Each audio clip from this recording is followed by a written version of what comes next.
All right. Hey YouTube, I'm Lucky, and in today's video, I'm going to demonstrate the new exotic pulse in PvP and how it is probably the anti-mayhem weapon. So, this is called Collective Obligation.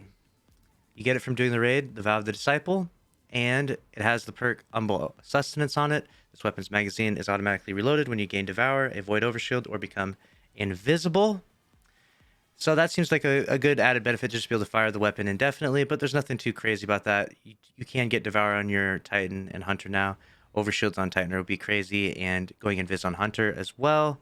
So being able to fire this a bunch is a cool perk, especially for PvE, but not in PvP necessarily. But Void Leech actually has some application that could be crazy in PvP. This weapon leeches Void debuffs when damaging targets that are suppressed, weakened, or volatile. Once charged, R press to swap firing modes. In this mode, damage from this weapon applies the same void debuffs that were leeched. So you could apply suppression, weakened, or volatile to enemies in PvP. Now, suppression sounds like the strongest one to me because that takes people literally out of their supers. I'm going to demonstrate exactly how this works in just a second here. What I'm going to do is have you guys spread out a little bit more. Spread out a little bit so I can throw the nade in between you two. Just stand over there, Drews. Yeah. Come back over there a little bit. Yeah, perfect. All right. So what I'm going to do is I'm going to throw this nade, and what I have to do is while they're affected by the suppression effect of the nade, I have to do damage to them. And look at my gun. Look at the actual physical model of my gun.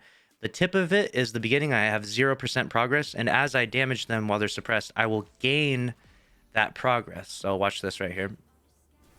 Throw the nade. They're both affected by suppression. I'll shoot them, and you'll begin to see my gun is now super dark and like evil looking, right?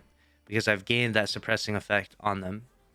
Okay, I'm in Mayhem in a private match right now, but I haven't fully finished the ability of this, right? So if you're in a Mayhem game, you would want to obviously suppress someone in their super and then shoot them out of it with this after killing them, though.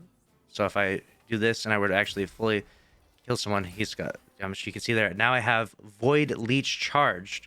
So when I have this buff ready to go, all I have to do is just press R or hold down reload, and then it will put me in that mode. And when I'm in that mode, I'm literally shooting infinite suppression bullets because I have a primary ammo weapon. So keep that in mind. So that's where this thing gets crazy in Mayhem, because right now in Mayhem, you have suppression grenades, and I think the shoulder charge in Titan, and then you have tractor cannon, but there's no weapon that just shoots primary ammo suppression bullets. So go ahead and pop your supers. If I have this procced and people come around the corner, I hold R, I have 10 seconds of full suppression effects. And as soon as you guys get out of suppression, go ahead and pop your supers again. Anyone that I walk into will get instantly suppressed out of their super. And then obviously I have the Void Leech cooldown, so I'll have to wait 10 seconds in order to refresh that. But once I have gone through my cooldown of using this, I will then begin to rinse and repeat. This would probably be really, really strong in Mayhem. This would be like the anti-Mayhem. Someone made a joke in the chat saying that this turns Mayhem into order. You're probably going to Mayhem and just completely take everyone out of their supers. That's pretty exciting and pretty cool. But in PvP, this could have some decent effect in, if you're fighting against supers, putting on this pulse rifle. Maybe, but you would have to suppress someone and then shoot that enemy. They don't have to be in their super, but you have to suppress them and then do damage to them. So probably not going to have any effect in like trials or end game PvP. But in Mayhem, this thing could be pretty crazy. So that's a wrap on this little video. If you enjoyed, make sure to subscribe with notifications on, smash the like button, and I'll see you in the next one. Thanks for watching. Later.